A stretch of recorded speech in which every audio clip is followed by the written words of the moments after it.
Hello नमस्कार प्रणाम। आप देख रहे हैं पब्लिक डिजिटल मीडिया। इधर बिहार सरकार का जो सह उप मुख्यमंत्री, जो वर्तमान उप मुख्यमंत्री सम्राट चौधरी, उन्होंने सबसे बड़ा ऐलान किया। बिहार में सम्राट चौधरी का सबसे बड़ा ऐलान, प्रश्न पत्र लीक रोकने के लिए बिहार सरकार लाएगी कानून, ऐसा सम्राट चौधरी का कथन है।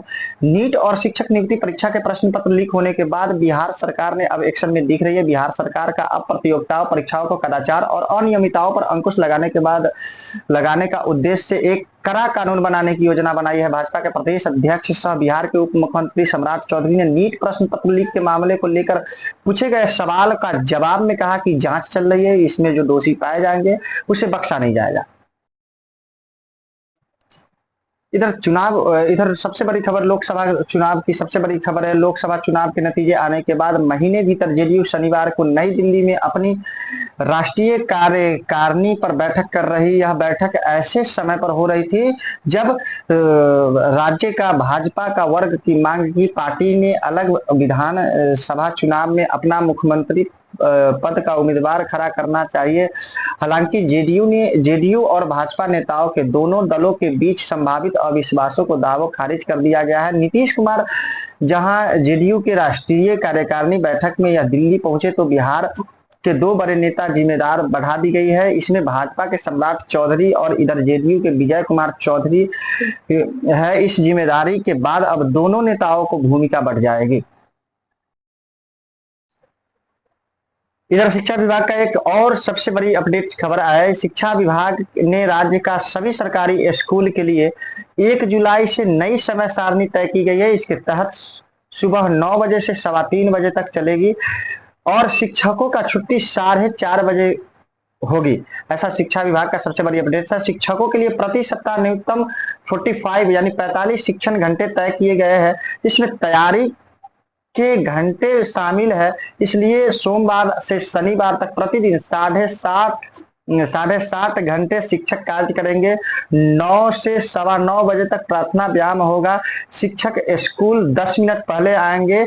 पहली घंटी जो समय का सारणी तय की गई है, 9:15 से लेकर 9:55 यानी 9 बजे के 15 मिनट से लेकर 9:55। दूसरी घंटी 9:55 से 10:35 तथा तीसरी घंटी 10:35 से 11:15 तथा चौथी घंटी 11:15 से 11:55 बजे तक चलेगी। यहाँ पर जो है 11:55 से 12:35 तक मध्यांतर यानी कि जो मध्यांतर होगी, जिसमें बच्चों का मध्याह्न भोजन खिलाया जाएगा।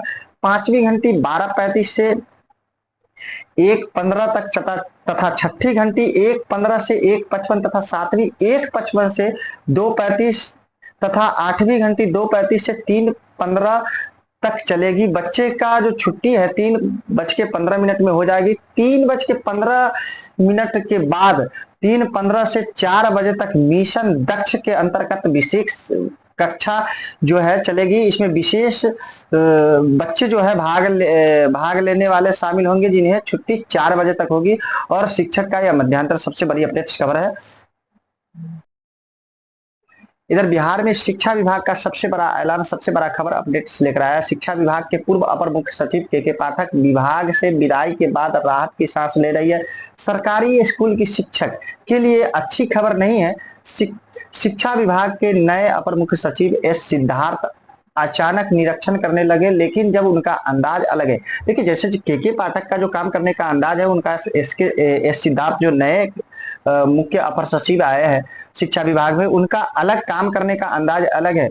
बकाया शुक्रवार को पटना में सचिवालय के पास से सरकारी स्कूल के बच्चे छुट्टी होने के बाद घर लौट रहे थे, तभी एक कार पास आकर रुकी और कार में सवार अधिकारी गाड़ी से उतरकर बच्चे के पास पहुंच गए और स्कूलों में हो रही पढ़ाई के बारे में पूछताछ करने लगे। बच्चे अधिकारी को देखकर हैरान थे और उन्होंने पहचान नहीं पा रहे थे। आसपास के लोग ने बताया कि एस सिद्धार्थ शिक्षा विभाग का जो नए अपर मुख्य सचिव है, ऐसा लोगों ने बताया। लेकिन ये देखिए, के पाठक का जो काम करने का अंदाज है, वो अंदाज से भिन्न प्रकार के अलग अलग तरीके से जो एस सिद्धार्थ का जो काम करने का अंदाज अलग है और के पाठक का काम करने का अंदाज अलग थे।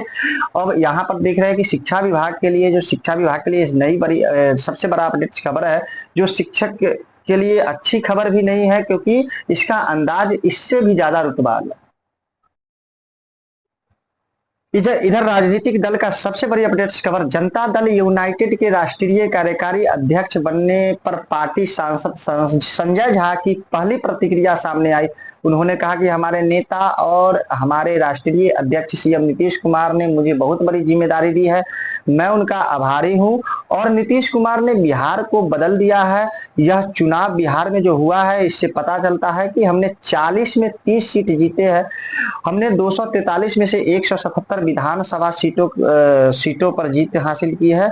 उन्होंने नीट पेपर लीक के प्रतिक्रिया दी है। उन्होंने कहा कि जिन्होंने छात्र के करियर के साथ खिलवाड़ किया है उन्हें दोषी करार करते हुए उसे सख्त से सख्त, कड़ी से कड़ी कार्रवाई की जाएगी और उसे सजा दिया जाएगा।